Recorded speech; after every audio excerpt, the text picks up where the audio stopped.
Hello, everyone. You're listening to the Small Business Show. My name is Swire Ho. You can also call me the promo guy. My guest today is Ben Reinberg from Alliance Consolidated Group of Companies. Ben started building his commercial real estate empire at age 24 with nothing but sheer letter and a lot of hustle. Today, he owns over $500 million in real estate across the country and shares wealth building, commercial real estate investing, self improvement, and leadership insight and knowledge with the audience around the world. How you doing, Ben? Good. How are you doing, Swire? Thank you so much for having me. I really appreciate the opportunity. Impressive resume there. I wanted to find out more. When you decided you wanted to get in to your business at 24, you said, with a lot of hustle. What would you think to achieve? And do you think right now with what you have, you think you have achieved what you wanted to do when you were 24? Well, I think my goals have changed over the years. When I was younger, I was looking to establish a business to live and create a family and be able to buy my first home and have money in the bank. I think as I've evolved every single decade, I'm 53 years old, I've evolved and my goals have changed. And so my goals today are different than when I was 23 years old when I first got into business. And so for me, it's been an evolving type situation. Hmm, that's interesting. Do you think everything has planned out the way that you wanted? So obviously that's a loaded question. And then do you think if you would start it all over again, you would still get into the same business that you're in? It's I can't Monday morning quarterback my decisions, but I've had great success in this business. I've learned a lot of lessons in life, personally and business, that I wouldn't trade for anything. So I could Monday morning quarterback decisions my whole career, but at the end of the day, I'm very pleased with where I'm at. I've impacted and helped a tremendous amount of people in my career, and I Yeah. continue to do so. And so for me, Swire, it's really just a lot of gratitude that I have for where I'm at, and I wouldn't change a thing. I've had a lot of freedom to be able to make decisions, be able to work on my terms, and not have to work for anyone. So for me, that was the ultimate goal. Yeah.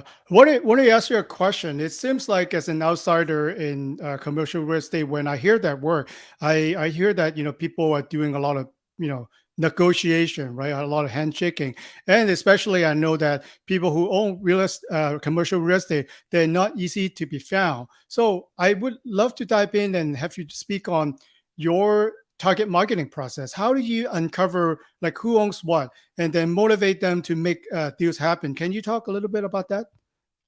Yeah, I mean, we do a lot of marketing. We have a whole acquisition department where we do a lot of calling, a lot of marketing. I write, it used to be a newsletter 20 years ago. Now it's a blog that we have thousands of people that read what we write every single week.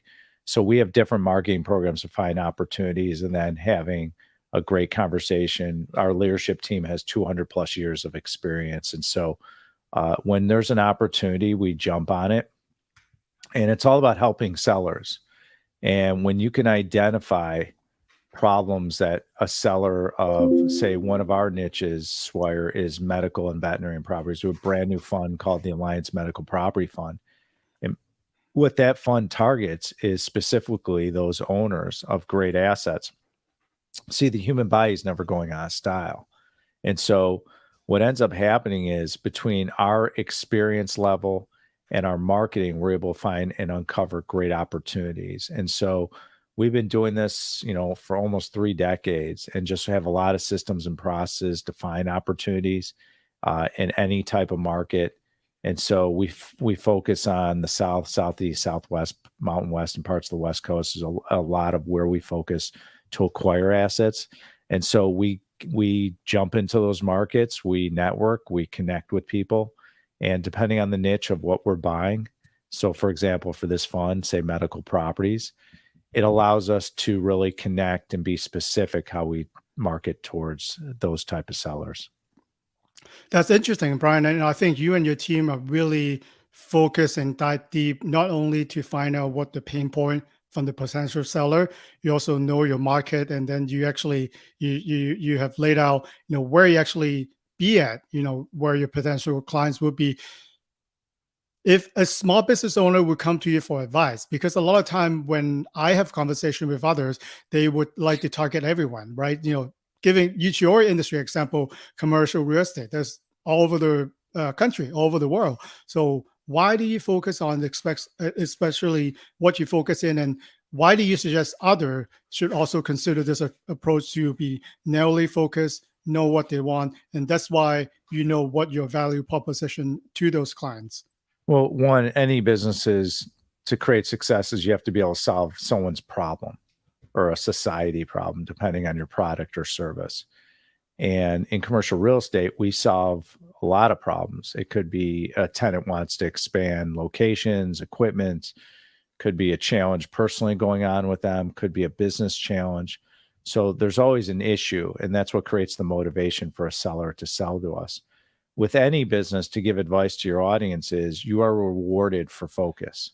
So you want to pick specifically the business that you want and stick with it and ride the ups and downs. Don't start jumping around and changing business to business, because that doesn't help either. So find a business you could fall in love with, and really just go for it and keep pushing forward. For the content marketing, you mentioned that your newsletter started as a newsletter, then you change it to a blog. How easy or how difficult it is to come up with ideas that relevant to people, and do you how much research do you put in for creating your content? We put a lot of research into it. We put a lot of thought, research, figure out what our audience wants, whether it's in commercial real estate. We talk about, so for example, with one of our niches in medical properties, we talk about different topics in the healthcare space to really enhance and help our community learn and grow with us. How long, if you don't mind me ask you, to when you see yourself initially on the newsletter? Because nowadays, it get talks all about content marketing. Content is king. Content is king. But a lot of us put out maybe a few blogs and it didn't get the result that we want, and then we just stop. Like, how should we set a time on it, or it's just something that you are passionate about doing your research and then just sharing your thoughts on the blogs? Well, I think what you're touching on is consistency. If you're not consistent in getting, say, a blog out there or content on social media, you kind of fall by the wayside. So if you want to be a thought leader and generate business from it, if you're a small business owner or any type of business, or large, small, medium size, it doesn't matter. You have to consistently put content there. There's so much information out there in the internet and in our world. It's like, it's overwhelming. So you only have a short attention span of the consumer of information. Yeah, that's very interesting. And do you get feedback from people, or how do you fine tune the content? Because obviously your target audience really well. What is the relationship, interacting with them? And do you believe in networking in the commercial real estate space? Well, yeah, I mean, commercial real estate is all based on relationships. And so to get back to your first part of your question, the content is really just learning what works, how do you give value? Anytime you produce content, in my view, you have to provide value.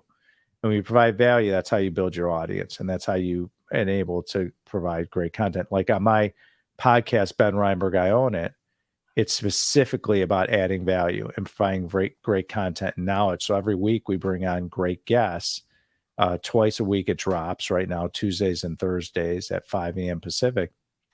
And what's behind it is the ability to provide value and knowledge to the entrepreneur, any type of business owner, employee, anyone in their life, to if they're interested in health, wellness, uh, wealth building, business, commercial real estate, relationships. We touch every aspect on my podcast, and all that is the foundation is how do we provide value to our audience, Swire. Yeah, want to learn more about relationship building. So, with the 3 decades of experience and your team, you obviously have a lot of valuable relationship. But for some of us who might started out, or maybe we wanted to dive into a new industry, what do you think is the best way to build relationship? How I feel the best way to give relationship, I wrote an article about this a long time ago, is you have to give. You have to Mm, go into a relationship and not be what I call a taker. You gotta be a giver. And what that means is give referrals, listen well, find out from the other side, what are the challenges you have? What are things I can help you with? What are your goals? And really doing a deep dive discovery on the other person. And I think that's really a challenge for people is they're so enamored with talking about themselves. People use the word be interested instead of interesting, which reflects on that. And so what's important is when you're networking is give referrals after you understand and you discover what are they looking for? What are the challenge points? Okay, well, I need a new accountant, or I need a new marketing director, or I'm looking for a social media manager, or I'm looking for someone that can help me write my content, whatever it is. And once you understand the challenges they're going through and you have a resource to help them or guide them, that to me is how you network. That's how you provide value. And what people don't realize is it comes back to you. Because what ends up happening is the other side will say, well, what do you need help with? Okay, mhm. well, here's some of the things that I need help with, or we're looking for resources. And that's how you become resource rich and develop into the business owner you want. Yeah, I think sometime I would say it's not easy, and sometimes you get discouraged giving referral. For example, I'm an ambassador for the LA Chamber, and I do like to give a lot of referrals. But my wife would tell me, so what are you getting back so far? Sometimes I said, no, I haven't got any referral from those people, but I continue giving, and I do see that when people do comes along, maybe they are in a position that they could use my service. They do give me a call. So it's not a quick one and done. And it doesn't guarantee that if you give people two referrals, you're getting two referrals back. But I like your approach really to be valuable. So the next time they need a company or someone that is within your expertise, you'll be the first one that they call. That's correct. Absolutely. You have to really go in with a mindset of giving. That's that's what's so important when you're networking and building relationships. I think what turns people off, Spire, in fact, I know, is when you go in and it's all about you. And that's not really a advantageous way to build a relationship with someone. When it's always about you and that's your attitude and your mindset going in, it won't serve you in the long term. Maybe for the short term, it gets you what you need, but in the long term, you're not going to have a long term relationship with that person. So right now with your work, how often do you go network for yourself and the business? Well, every day. I mean, every day, whether I'm a guest on a podcast, to hosting my podcast, to the hundreds of Zoom calls I'm on every week, there's always opportunities to network. There's always opportunities to give back and provide value. How would you value in person and virtual networking? Because I think after the past 2 years, we gotten so comfortable with virtual networking. I myself, went out for in person networking 3 weeks ago. It still feels kind of weird to me, like with all the people I have to do the handshake now. I can't just do wave right in a Zoom call. So, like, how would you value that? Do you think we are going back to in person, or do you think virtual give you you don't have to travel, you can meet people around the world?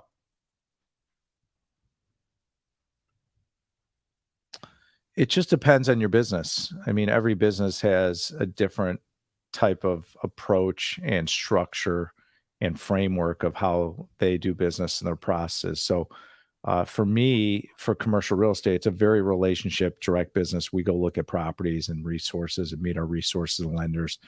So it's a different type of business. When you're in commercial real estate, it's really face to face and in person, has a real value to it to develop deep rooted relationships. But some business like social media management or marketing, they're used to more virtual, and it's a different approach. And so for me, I'm grateful I get to meet people in person on a daily basis, and that allows me to network. So it really depends on your business, Swire, of how you're going to grow your business and whether it's virtual or in person or a hybrid of both. Okay, that's great advice. So I want to ask you this question. I think I've been hearing more, and there seems to be two camps on this subject. One camp is you have to be likable. People have to like you, and people obviously have to trust you before they will send you any business or work with you. On the other hand, I also know that there are camps that you gotta be yourself out there. There are people who are not gonna like you. Maybe they don't like the way you talk, whatever. Then that's fine. You just have to find the people that's a right fit for you. Which side are you on, and why do you think that way? Well, I mean, you're never gonna have everyone love you. I mean, that's a false hope and promise, especially as you're more and more business. I mean, if you're looking for people externally to love you, my advice to you is love yourself. And Mm, because Deion Sanders, who's the head coach of University of Colorado, he had a great reel yesterday I saw, which I thought was so right. He said, I don't really care about other people's opinion. I just care about opinion of myself. And mm. I should have saved that reel. I thought it was so well said. I really admired Dion. And if you think about it, he's absolutely right. It's like you worry about yourself. You worry about yourself. Like you can't control what other people say there and behind the scenes. And we live in a very society where it's very woke, and you can't say a word or a phrase without someone getting bent out of shape. And at the end of the day, you can't worry about it. It's like you just have to be happy with yourself and not worry about the outside, what people think of you.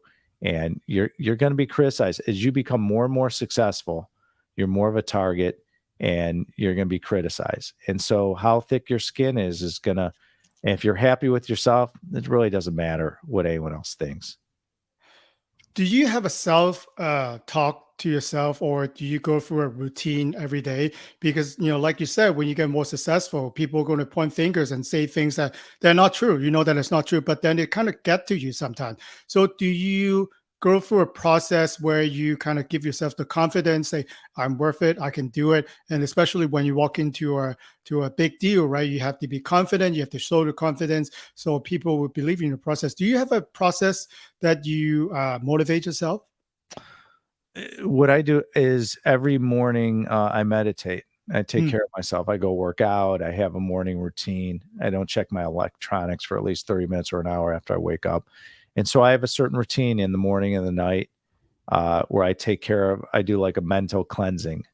And by doing that, Swire, it's allowed me to stay even keel and balance my emotions, and just have a real sense of calm in my life, and allows me to communicate better and deal with people a little bit better. And that was something I instituted a long time ago, and it's really benefited me. yeah, because I think people around it, especially a loved one, will see it too. Maybe really having a bad day, dealing with horrible people at work, right? But they don't. Your loved one don't need to feel that, right? So whatever that you're going through, if you have a routine, like Ben, then you will do whatever that needs to be done before you walk into the door. Then you are, a better person, right? You don't want to bring all your baggages with you, so to speak, and then you're affecting a lot of people. Sometimes I see entrepreneur, because we do work really hard and we hustle a lot, and don't bring that to your loved one. And that's a great advice. Absolutely. Do you think it's easy to be done to be self motivated as an entrepreneur, or do you think that at a certain point, then it get to you? Or how do you deal with something that you in a stressful situation? Can you really trust in your ability to resolve those situations? Well, yeah, I think as over time, as you grow as a person and you continue to work on yourself, it's why I'm into personal development, is be able to deal with stressful situations and challenges in different relationships, and how to come from a state of love and not a state of fear. And so it's more of a maturation process, Swire, that you go through as a person to be able to deal with challenges and tough times. It's a lot harder to understand that when you're younger in your 20s, but as you mature and develop over time, you learn from life lessons, and that's how you deal with it. You got to go through it. Yeah, it's easier said to be done. I'm sure that you go through a lot of experience, but it is something that can be learned. So if you think that you are losing it, right? If you're listening, you think you're losing it. maybe start with a small routine. Maybe start with, maybe not meditation to begin with. Maybe even go out for a walk for 10 minutes, right? So when you're really stressful, when you want to punch the monitor, take a break, do something else. And a lot of us, especially, through COVID, is we work remotely, we're by ourselves, the stresses keep piling up, and then they don't know how to release it. So I do notice, there are more people more stressed, after coming out. Do you notice that in your line of work, or what do you see out there so far? Well, I mean, how you deal with stress is all about how do you have confidence in your abilities to be able to manage. If you can listen and become solutionary oriented, and a lot of it's where is who you surround yourself with. If you can Mm, surround yourself with great resources to help you get through challenges, that to me is the best way to, when you're younger, to be able to solve issues in your life is to be able to rely on mentors, coaches, great resources around you, accountants, attorneys that will help you get through business and life. mhm. How would you suggest, one to get a great mentor when they started out? So obviously a mentor can change their whole career, but how do we make the appeal that we're worth it, so we could be, took onto the wing, or someone successful already have done it to teach us and guide us? It's what you want to do is, especially on the internet, there's a lot of people you can find coaches for a specific niche.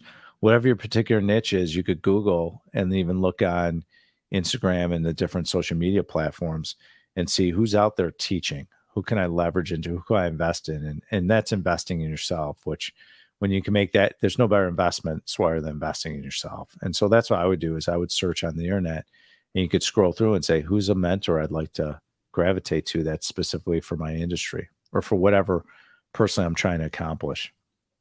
I think nowadays it's a lot easier than, when I started about 20 years ago. Now, there are not as many resources than we have right now. Like you said, Brand, you can just go on the favorite platform that you have and, search for the specific keywords that you wanted to learn more about. There are tons of information there already. Some good, some not as good.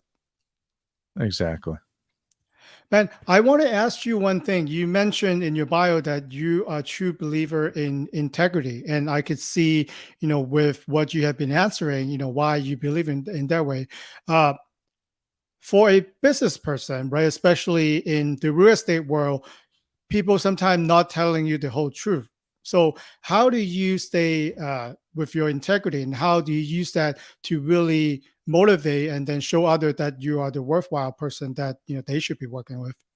Well, our actions speak for our words, Swire. That's how we're honest with ourselves and the core values of my company are transparency, integrity, consistency, and expertise. And so me, my leadership team, and all my employees, we adhere to those best practices and standards. And so when you have that and you adhere to that, it's real simple. So we look to align our values with other people we do business with. And so for everyone out there is you have to establish your standards and what you're willing to with and have you in your life. So I would say, look at your inner circle and look who you're hanging out with. And that Hmm. was a big inspiration of how are you conducting yourself.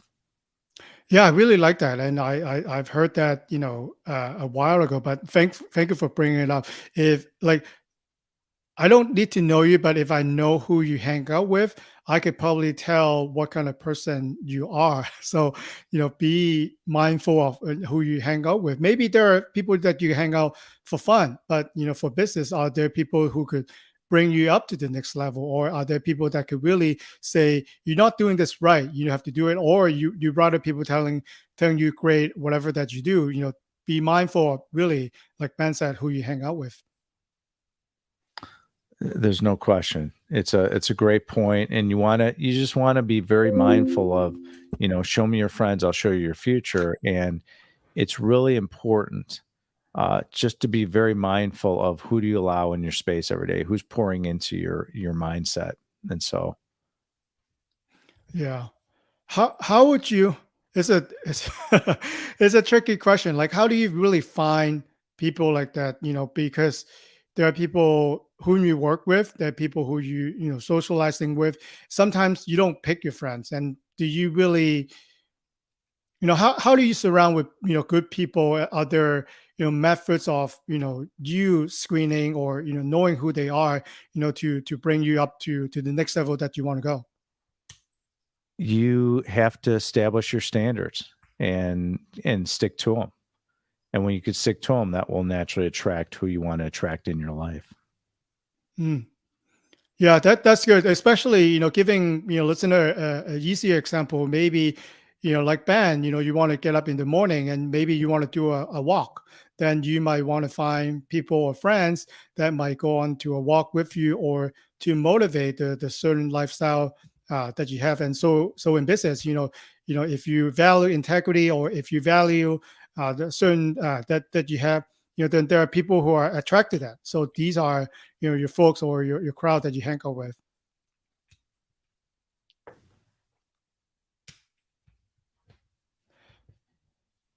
So Ben, wanted to find out more about alliances. Can you talk more about your ideal audience, and then what is the best way reach out to you if listener want to learn more about what you do? Well, the best way is go out to my company, go to alliancecgc.com, and you can learn more about us. We're the leaders in investing in commercial real estate. If you're interested in passively investing and building wealth for you and your family, log on. We have the new Alliance Medical Property Fund. It's open to accredited investors. We pay great returns, invest in medical properties throughout the United States. It's a great way to earn income, get cash flow, have upside profit on the back end, as well as tax benefits on your investment dollars. So feel free to log on. Feel free to follow me, Ben Reinberg, on all social media platforms. You go to benreinberg.com. And feel free to listen to my podcast, Ben Reinberg I Own It. It's on every single podcast platform out there. And so feel free, we'll provide you knowledge and content and the ability to really understand how to change and impact your life. Thank you so much for coming on to the show, Ben. Appreciate it, Swire. Thank you for the time. All right.